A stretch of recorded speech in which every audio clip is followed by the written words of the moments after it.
Eder. Mech. Pallister. Io apro alle ore 09 di mattina e sono sicura di non averla vista quel giorno, né all'apertura né successivamente. Devo dire anche che quella mattina nessuno è venuto al negozio a chiedermi se Liliana fosse passata da lì. Ero sola in negozio quella mattina, quindi mi ricorderei. Adesso le farò vedere una foto. Questo è Claudio Sterpena. Lo ha visto al suo negozio il 14 dicembre? Non ricordo di aver mai visto questa persona al mio centro Wind quella mattina, anzi posso proprio dire di non averlo mai visto. Io il 14 dicembre 2021, poco prima delle 12 sono entrato nel centro Wind di via Battisti. 2 le commesse presenti, come ho sempre detto a Eder, alle quali ho chiesto se verso le 9 fosse entrata una donna con le caratteristiche di Liliana, la più bassa delle due, che a suo dire aveva aperto il negozio da sola. Mi ha detto che verso le 9 nessuna persona con quelle caratteristiche era venuta in negozio quella mattina, pronto a qualsiasi confronto ed ad andare con Eder alla Wind a parlare direttamente con loro come gli ho detto lo scorso maggio. A questo punto quindi mi chiedo come mai la Wind starebbe coprendo una seconda persona e mi viene in mente Sebastiano che non dichiara del suo laboratorio di via Donadoni perché lì fa delle cose in nero e quindi prova a suggerire a Claudio un'ipotesi. Non è che per caso la Wind in quel momento aveva una lavoratrice occasionale non regolamentata? Esatto, questo può essere, anch'io ci ho pensato, se la commessa era in negozio in nero dovevano coprirla. Comunque la mattina alle 9 questa ha detto che lei aveva aperto da sola il negozio, per dire. Erano in 2 nel momento in cui io sono andato là, cioè a mezzogiorno. Lei sembra che avesse aperto da sola alle 9 il negozio, per capirci. Per cui è chiaro che adesso a distanza di 2 anni e svirgola è difficile neanche trovarla, però giustamente come dici te, può essere che poteva essere una dipendente in nero, motivo per cui non c'era, punto. Ma io sono pronto a fare un confronto con qualsiasi proprietario del negozio, a tu per tu, a dire chi era in negozio allora quella mattina e se 2 le donne che erano presenti quando sono andato io a mezzogiorno meno qualche minuto, la più grande, che sembrava anche la più anziana delle 2, doveva essere lei la mattina, come vuole insomma. Fatto sta che lei lì in quel negozio alle 9 o giù di lì non è mai entrata, appunto. Questo è, io sono pronto a qualsiasi confronto in qualsiasi momento, sbugiardo la persona finché vuoi, non ci sono remore.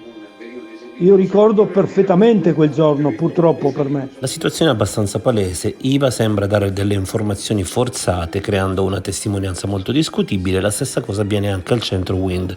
Claudio non teme smentita ed è pronto ad affrontare il centro Wind. La commessa a verbale dice di essere stata durante la mattinata lì da sola. Claudio non ha dubbi e me l'aveva già detto anche a maggio. Lì c'erano 2 commesse. Allora abbiamo fatto vedere a Claudio la foto della commessa che è stata sentita in procura. Claudio, questa è la persona che lavorava al centro Wind, tu stai vedendo il viso, gli altri non lo stanno vedendo per un fatto di privacy. Questa persona dice di non averti mai visto quella mattina al centro Wind. Tu guardala bene in viso e poi ci dici se la riconosci o meno. Lei, quando vide le tue foto in questura, disse di non averti mai visto in vita sua. Non la riconosco. Erano in 2 e questa potrebbe essere la seconda, quella più alta. Quella che ha dichiarato di aver aperto il negozio alle 9, mentre l'orario scritto prevedeva l'apertura alle 9,30. Sembrava di statura inferiore a Liliana, meno di 155 cm ed era sicuramente mora con taglio capelli medio corto. Quindi Claudio conferma che quella mattina non parlò con la persona che sostiene di essere stata lì da sola tutto il tempo, ma con un'altra commessa che la Wind starebbe nascondendo. Una testimone, come ripetuto ancora una volta ieri, sente una lite e qualcuno dirà che l'uomo che sta litigando addirittura ha 84 anni, il che è molto strano perché tu non interrompi una lite per chiedere il documento alla persona che sta litigando. È mai quindi possibile affermare di conoscere l'età di chi sta litigando? No.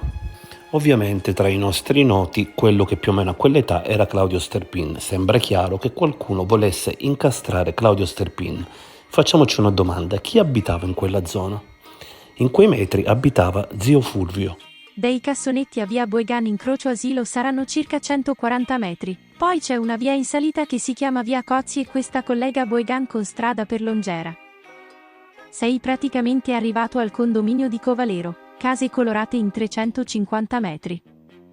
Di fronte a casa di zio Fulvio c'è una pizzeria e poco più in alto via Malacrea e l'imbocco per via Farnetello, che finisce praticamente sul bosco al Cacciatore, parte bassa, secondo terzo tornante al massimo. La perlustrazione al Cacciatore il 24 l'hanno fatta nella parte altissima del parco, Ferdinandeo praticamente a San Luigi, che non c'entra niente.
Ehi, non dimenticare di iscriverti a questo canale.